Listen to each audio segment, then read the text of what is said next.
ओम गण गणपते नमः। श्री सत्यनारायण व्रत कथा पंचम अध्याय। सूत जी बोले, हे ऋषियों, मैं और भी एक कथा सुनाता हूँ, उसे भी ध्यान पूर्वक सुनो। प्रजापालक में लीन तुंगध्वज नाम का एक राजा था। उसने भी भगवान का प्रसाद त्याग कर बहुत ही दुख सहन किया। एक बार वन में जाकर वन पक्षियों को मारकर वह बड़ के पेड़ के नीचे आया।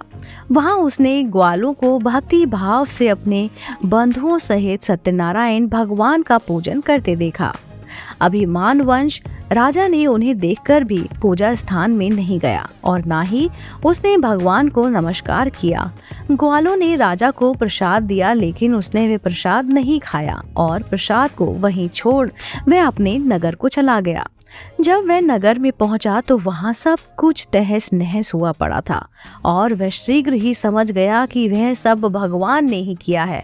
वह दोबारा ग्वालों के पास पहुंचा और विधि पूर्वक पूजा करके प्रसाद खाया तो श्री सत्यनारायण भगवान की कृपा से सब कुछ पहले जैसा हो गया।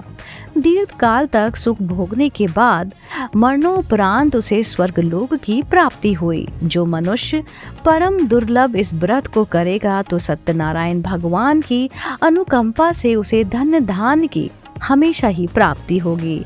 निर्धन धनी हो जाता है और भय मुक्त हो जीवन जीता है।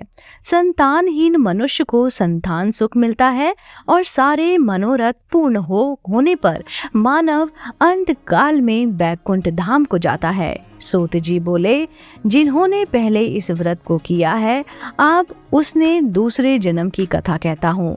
वृद्ध सनातन ब्राह्मण ने सुदामा का जन्म लेकर मोक्ष की प्राप्ति की। लकड़हारे ने अगले जन्म में निषाद बनकर मोक्ष की प्राप्ति की। उल्कामुख नाम का राजा दशरथ वैकुंठ में पधारे। साधु नाम के वैश्य ने मोर ध्वज बनकर अपने पुत्र को आरे से चीरकर मोक्ष प्राप्त किया। महाराजा तुंगध्वज ने स्वयंभू होकर भगवान में भक्ति युक्त हो कर्म कर मोक्ष पाया। इति श्री सत्यनारायण व्रत कथा का पंचम अध्याय संपूर्ण होता है। श्रीमन नारायण नारायण नारायण, भजमन नारायण नारायण नारायण। बोलो श्री सत्यनारायण भगवान की जय।